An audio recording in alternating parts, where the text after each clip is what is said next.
آج کی نسل کے بہت سے نوجوان نہیں جانتے ہوں گے کہ بشریٰ زیدی کون تھی اور 15 اپریل کو کیا ہوا تھا۔ 15 اپریل 1985 وہ دن تھا جب کراچی میں بشریٰ زیدی نامی طالبہ ٹریفک حادثے میں جاں بحق ہوئی اور اس کے بعد روشنیوں کا شہر ہمیشہ کے لیے بدل گیا۔ سر سید گرلز کالج کراچی کی یہ طالبہ ریس لگاتی ہوئی منی بسوں کی زد میں آئی اور موقع پر دم توڑ گئی۔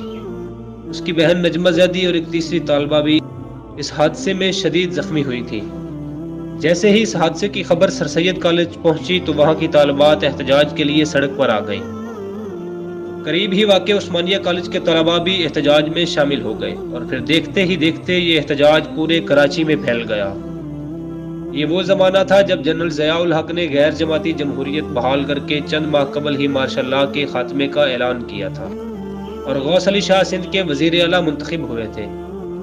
ہنگامہ آرائی شروع ہوئی تو بہت سی بسوں کو نظر آتش کر دیا گیا، جن میں وہ بس بھی شامل تھی جس کی زد میں طالبات آئی تھیں۔ مظاہرین کا مطالبہ تھا کہ بس ڈرائیور کو سزا دی جائے۔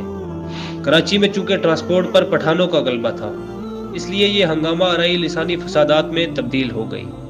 پولیس نے طلباء کو منتشر کرنے کے لیے آنسو گیس کی شیل فائر کر دیے اور کچھ پولیس والے شیلنگ کرتے ہوئے اس گرلز کالج میں بھی داخل ہو گئے جس کی طالبات بس کی زد میں آئی تھی۔ لاٹھی چارج اور شیلنگ سے بے شمار طلباء زخمی ہو گئے اور پھر کراچی میں ایسی ہنگامہ آرائی شروع ہوئی کہ جو پھیلتی ہی چلی گئی۔ وزیر اعلیٰ کو حالات پر قابو پانے کے لیے فوج طلب کرنا پڑی اور متاثرہ علاقوں میں کرفیو نافذ کر دیا گیا۔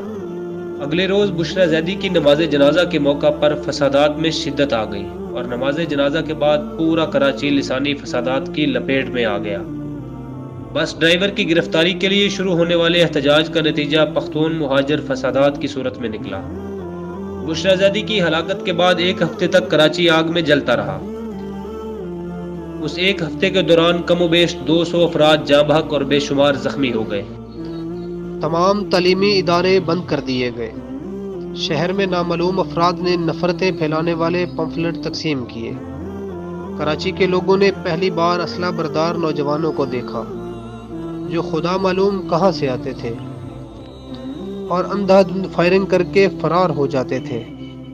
اس عرصے کے دوران ناظم آباد، نارتھ ناظم آباد، لیاقت آباد اور اورنگی ٹاؤن سمیت کراچی کے بہت سے علاقے میدان جنگ بنے رہے۔ کئی مکانات نظر آتش کر دیے گئے اور دکانیں جلا کر راکھ کر دی گئیں۔ 1990 کے بعد سے بشریٰ زیدی کے اہل خانہ کا کسی کو علم نہیں کہ وہ کہاں ہے۔ شاید انہوں نے کراچی یا پاکستان ہی چھوڑ دیا، لیکن اس حادثے کے اثرات آج بھی کراچی میں موجود ہیں۔ بشریٰ زیدی کی ہلاکت کے بعد ہنگامہ آرائی کا آغاز طلباء نے کیا تھا۔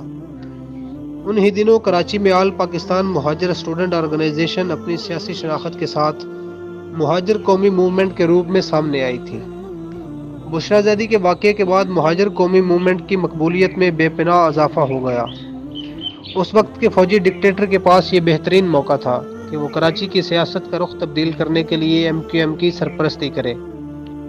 سو الطاف حسین، فاروق ستار، طارق عظیم جو اس سے پہلے طالب علم رہنماؤں کی حیثیت سے جانے جاتے تھے، اس واقعے کے بعد ان کی شہرت بلندیوں پر پہنچ گئی۔ اس ایک واقعے نے کراچی کی سیاست کو بدل کر رکھ دیا۔ مہاجر قومی موومنٹ کراچی کے لوگوں کی مقبول ترین جماعت بن گئی۔ صرف کراچی ہی نہیں، حیدرآباد اور سکھر تک ایم کیو ایم نے اپنی مقبولیت کے جھنڈے گاڑے اور کراچی میں امن و امان قائم رکھنے کے لیے اقتدار میں ایم کیو ایم کو حصہ دینا ہر سیاسی جماعت کے لیے لازم ٹھہرا۔ بعد کے دنوں میں الطاف حسین اور ان کے ساتھیوں نے جو چاہا اور جیسے چاہا کراچی میں وہی ہوا۔ ایم کیو ایم کی قوت توڑنے کے لیے کئی طرح کے منصوبے بنائے گئے، ایجنسیاں متحرک ہوئیں، کبھی کوئی آپریشن ہوا تو کبھی مذاکرات کے ذریعے مسائل حل کرنے کی کوشش کی گئی، کبھی یوں ہوا کہ غیر حقیقی لوگوں پر مشتمل کوئی حقیقی گروپ قائم کر دیا گیا، اور کبھی یوں ہوا کہ مختلف دھڑوں نے شہر کے مختلف حصوں پر قبضہ کر لیا۔ پھر پنجابی پختون محاذ بھی بنا اور پاک سرزمین شاد باد کے ترانے بھی سنائے گئے، لیکن 15 اپریل 1985 سے پہلے کا کراچی ہمیشہ کے لیے خواب ہو کر رہ گیا۔ ایک آخری بات، وہ ڈرائیور جس کی گاڑی تلے بشریٰ زیدی روندی گئی تھی اور جس کی گرفتاری کے مطالبے پر پشتون مہاجر لسانی فسادات ہوئے، وہ پشتون تھا ہی نہیں، وہ آزاد کشمیر کا باشندہ تھا۔ لیکن یہ کسی نے جاننے کی کوشش ہی نہیں کی۔